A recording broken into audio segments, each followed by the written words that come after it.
영국이 갑작스럽게 한국을 찾아와 초음속 훈련기와 차세대 전투기를 동시에 검토하기 시작했습니다. 이는 단순한 무기 구매가 아니라 정치, 외교, 그리고 국방 전략 전체를 흔드는 중대 변수였습니다. 2024년 7월 총선 이후 집권한 노동당 스타머 정부는 이미 복지 축소 논란, 반정부 시위, 재정 적자 확대 등으로 위기를 맞이하고 있었습니다. 정권 안정성이 흔들리고 지지율까지 추락하자 영국 정부는 새로운 국면을 돌파할 수 있는 카드가 필요했습니다. 바로 비용 대비 효과가 뛰어나고 동시에 동맹 관계를 재정립할 수 있는 무기 도입이었습니다.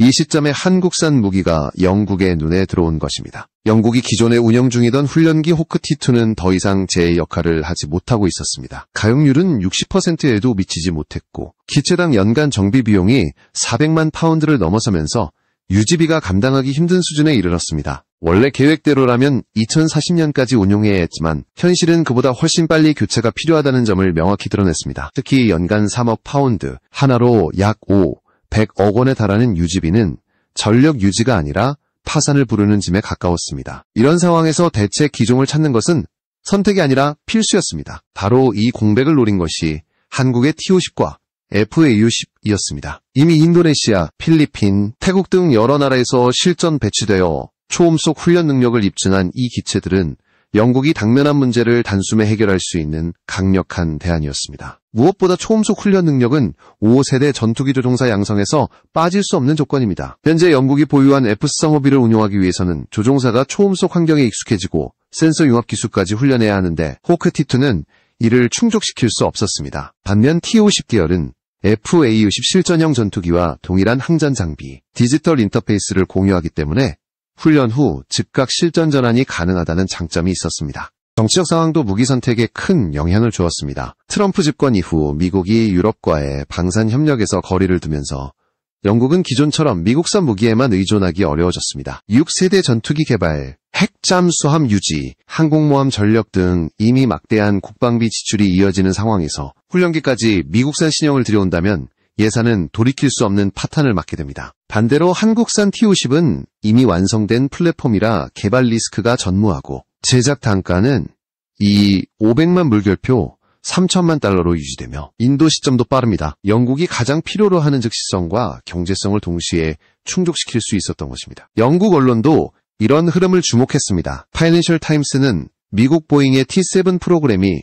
아직 미 공군에도 본격적으로 인도되지 못한 상태에서 영국이 이를 도입할 경우 훈련 체계에 치명적인 공백이 발생할 수 있다고 보도했습니다. 개발 단계에서 발생한 소프트웨어 통합 문제, 동체 구조 균열로 인한 일정 지연은 이미 3년 이상을 까먹은 상태였습니다. 이런 불안정한 신형 기체를 선택한다면 F-35B와 타이푼 전력의 조종사 양성에 심각한 차질이 불가피했습니다. 반대로 한국의 T-50은 안정성, 검증된 실적, 그리고 빠른 납기를 동시에 보장했습니다. 영국 입장에서 보면 위험을 감수하고 미국 신형을 기다리느니 검증된 한국산을 들여오는 편이 훨씬 합리적이었습니다. 이 모든 흐름은 단순한 무기 거래가 아니라 영국 외교 노선의 변화를 의미합니다. 지난 10년간 영국은 주요 무기 도입의 30%를 미국 이외의 국가에서 조달해왔습니다. 해상 초계기, 육상 장비, 이스라엘제 무기까지 다양하게 들여오면서 조달 다변화를 추진해왔습니다. 하지만 훈련기만큼은 미국산으로 채워왔던 고정관념이 뿌리 깊었습니다. 이제 그 벽이 무너질 조짐이 보이기 시작했습니다. 한국산 T-50과 FA-50은 단순히 비용 효율적이라는 이유를 넘어 영국의 방산 조달 전략을 새롭게 쓰게 만들 무기였습니다. 결국 영국 정부 협상단이 극비리에 한국을 찾은 이유도 여기에 있습니다. 단순한 구매 검토가 아니라 한국과의 전략적 협력 가능성, 그리고 차세대 전투기 KF-21까지 시야에 넣은 큰 그림을 그리고 있었던 것입니다. 영국은 예산 절감, 전력 보강, 외교적 독립성 확보라는 세 가지 과제를 동시에 풀어야 했고 그 답이 한국에서 시작되고 있었습니다. 영국 공군이 당면한 가장 큰 문제는 훈련기 전력의 붕괴였습니다. 호크 T2는 한때 영국 항공훈련의 핵심 자산으로 평가받았지만 시간이 지나면서 성능 저하와 유지비 폭등이라는 이중고에 빠졌습니다. 실제로 76대를 보유하고 있음에도 불구하고 정상 가동률은 60%에도 미치지 못하는 상황이었고 기체의 노후화로 사고 위험까지 커지고 있었습니다. 영국 국방부는 더 이상 미룰 수 없는 교체 사업에 직면했지만 문제는 예산이었습니다. 유지보수에만 매년 3억 파운드가 들어가는 현실에서 국민들은 세금을 어디에 쓰는가라는 불만을 쏟아냈고 정부는 효율적인 대안을 찾지 않으면 정치적 타격을 피할 수 없었습니다. 바로 이때 한국산 T-50 계열이 주목을 받았습니다. T-50은 단순히 훈련기로 끝나지 않습니다. FA-50이라는 전투기 파생형을 기반으로 하고 있어 훈련에서 실전으로 자연스럽게 이어질 수 있다는 장점을 갖추고 있습니다. 영국 입장에서 이는 혁신적인 요소였습니다. 조종사들은 훈련을 마치자마자 동일한 항전 장비와 조종석 시스템을 갖춘 전투기로 전환할 수 있으니 추가 훈련 시간을 크게 단축할 수 있고 비용도 절감됩니다. 이른바 훈련에서 실전으로 직행하는 시스템이 완성되는 것입니다.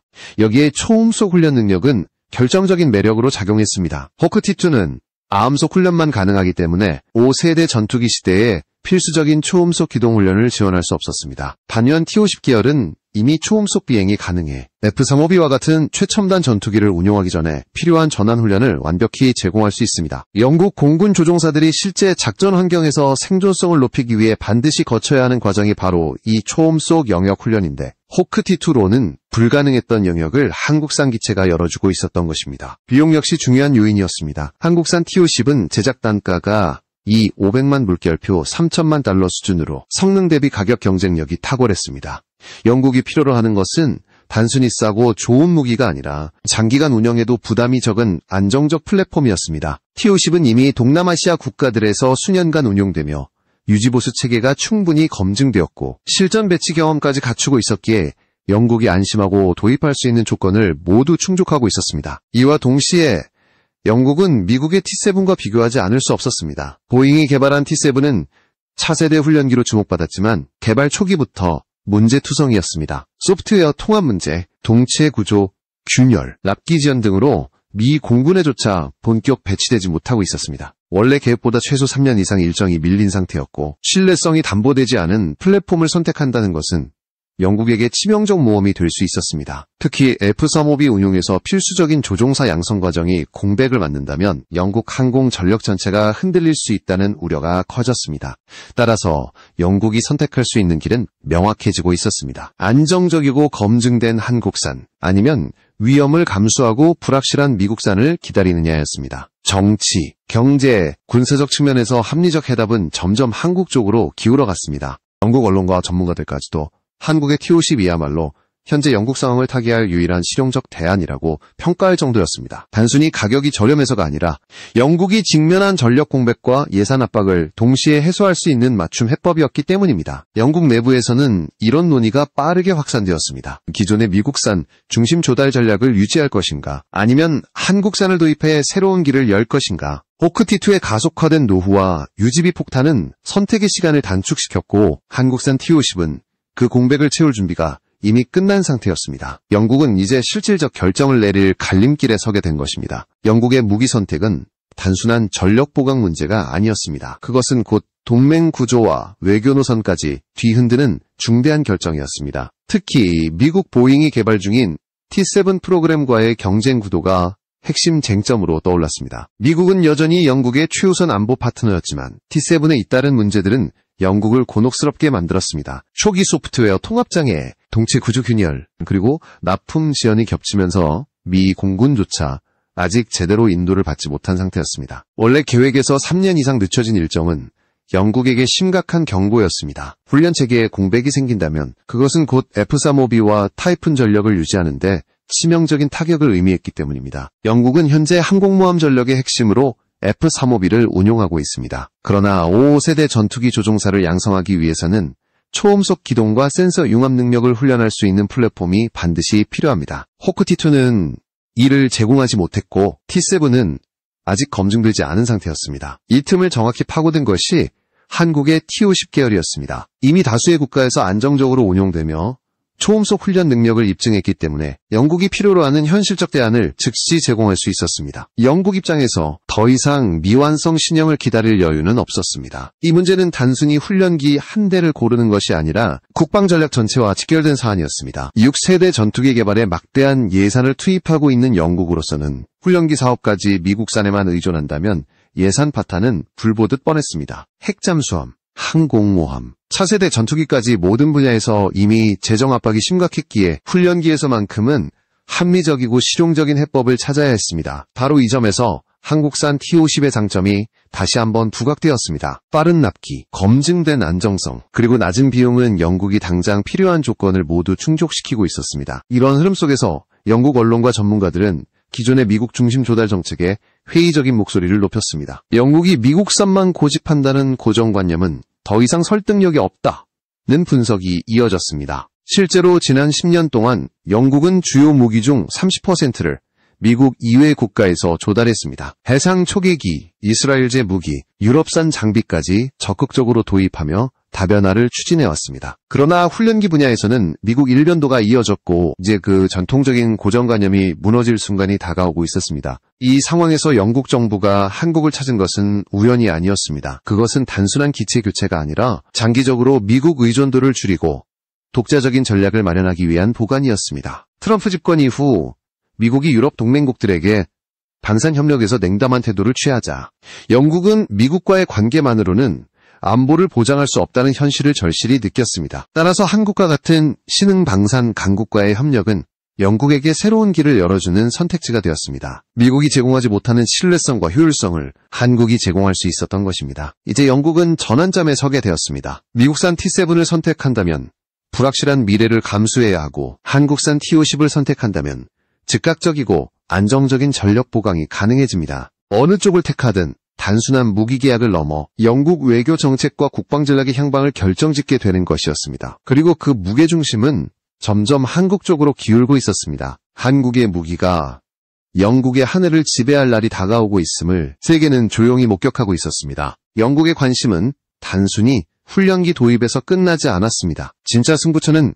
차세대 전투기 KF-21이었습니다. 인도네시아가 지분 문제와 기술 이전 갈등으로 프로젝트에서 사실상 발을 빼면서 한국은 새로운 파트너를 찾을 필요가 있었습니다. 이 공백을 영국이 노린 것입니다. 영국은 자국 항공산업의 위상 회복과 차세대 전투기 시장 선점을 동시에 달성할 수 있는 절호의 기회로 판단했습니다. 특히 롤스로이스를 통한 엔진 공동 개발 협력 제안은 한국에게 던진 가장 매력적인 카드였습니다. 영국 언론 파이낸셜 타임스는 영국 정부가 한국의 KF-21 신형 엔진 공동 개발 의사를 전달했다고 보도했습니다. 목표는 2030년대 중반까지 현재 장착된 GE F414와 동급 이상 성능의 엔진을 독자 개발하는 것입니다. 한국은 이미 한화에어로스페이스와 두산에너빌리티를 중심으로 개발 경쟁을 진행 중이었지만 영국은 여기에 롤스로이스의 기술을 더해 협력체계를 구축하자고 제안했습니다. 단순히 엔진을 판매하는 것이 아니라 설계부터 생산, 그리고 수명주기 전반에 걸쳐 협력하겠다는 파격적인 조건이었습니다.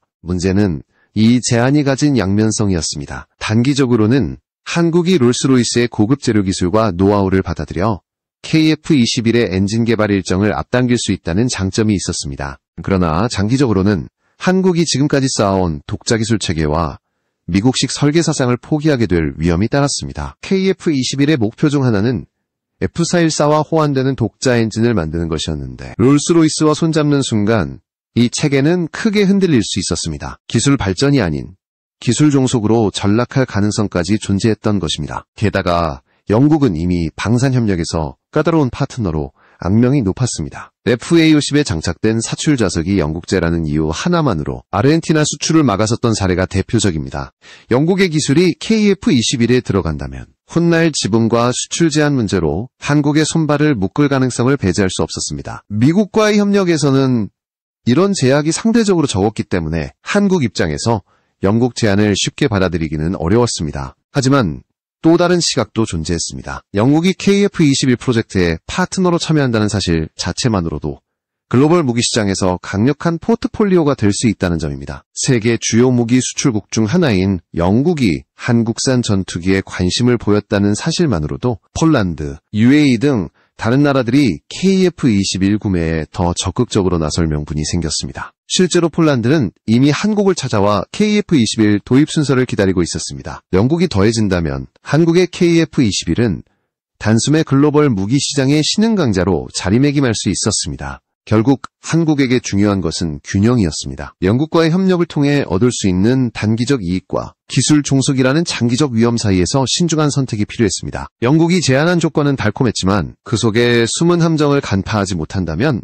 한국은 스스로 쌓아올린 독자 기술을 잃어버릴 수 있었습니다. 그러나 역설적으로 영국의 접근 자체가 이미 한국의 위상을 증명하는 사건이기도 했습니다. 이제 한국은 더 이상 기술을 구걸하는 변방 국가가 아니라 선진국들이 먼저 찾아와 동업을 요청하는 방산 강국으로 변모한 것이었습니다. KF-21 엔진 문제는 한국과 영국 사이 협상의 최대 쟁점이 되었습니다. 현재 KF-21은 미국 제너럴 일렉트릭의 F414 엔진을 탑재하고 있지만 장기적으로는 한국이 독자 엔진을 확보해야 한다는 목표가 분명히 설정되어 있습니다. 이를 위해 한화에어로스페이스와 두산에너빌리티가 치열한 경쟁을 벌이고 있으며 각각 재료 기술과 터빈 기술에서 강점을 보이고 있습니다. 이런 상황에서 영국이 롤스로이스를 앞세워 공동 개발을 제안한 것은 단순한 협력 이상의 정치적 함의를 담고 있었습니다. 영국이 제시한 조건은 매우 매력적으로 들렸습니다. 롤스로이스의 첨단 합금과 재료 기술, 그리고 수십 년간 축적된 전투기 엔진 노하우를 제공하겠다는 것이었습니다. 또한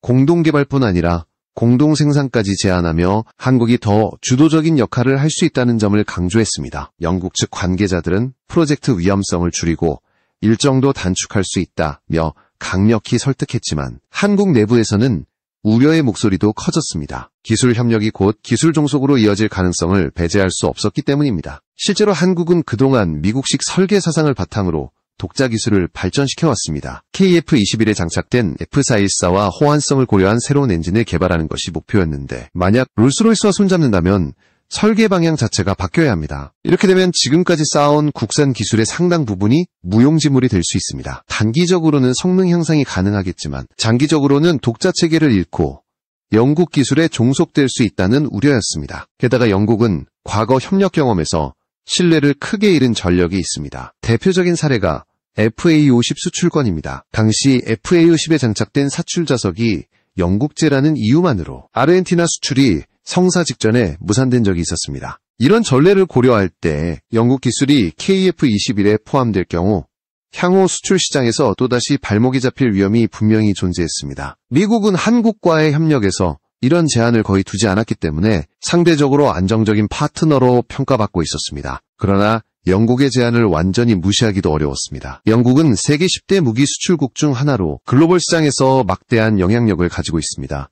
영국이 KF-21 프로젝트에 참여한다는 사실 자체가 국제적으로 큰 파급력을 가질 수 있었습니다. 다른 국가들에게는 영국이 선택한 전투기라는 타이틀이 강력한 신뢰의 근거로 작용할 수 있었고 이는 수출 판로 확대에 결정적 도움이 될 수 있었습니다. 폴란드, UAE, 심지어 유럽 내 다른 국가들까지도 한국산 전투기 구매에 나설 명분을 확보하게 되는 것입니다. 따라서 한국은 양날의 검과 같은 제안을 마주하게 되었습니다. 롤스로이스와 손잡으면 단기적으로는 일정 단축과 기술 향상을 얻을 수 있지만 장기적으로는 기술 주권을 잃을 수 있습니다. 반대로 독자 개발을 고수하면 시간이 더 걸리더라도 한국만의 기술 체계를 유지할 수 있습니다. 전문가들은 한국은 스스로 독자 개발을 끝내는 편이 뒤탈이 적다고 평가했으며 실제로 한국은 그동안 예상보다 훨씬 빠른 속도로 기술 장벽을 돌파해온 전례가 있습니다. 결국 선택은 한국의 전략적 결단에 달려 있었습니다. 영국의 개입 여부와 관계없이 중요한 것은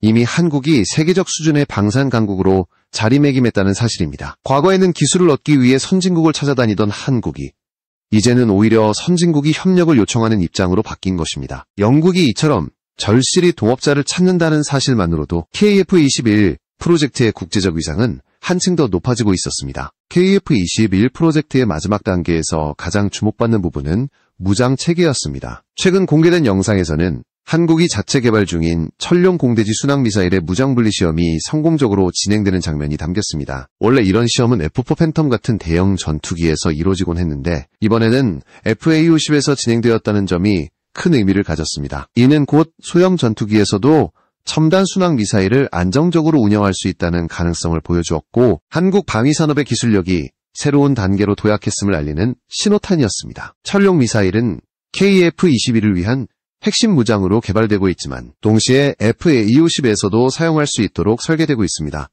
이는 곧 한국이 보유한 전투기 라인업 전체의 경쟁력을 강화하는 결과로 이어집니다. 특히 기존의 공군이 사용해온 독일산 타우러스 미사일을 대체할 수 있도록 설계되었기 때문에 완성된다면 한국은 전략적 무장 독립을 실현할 수 있습니다.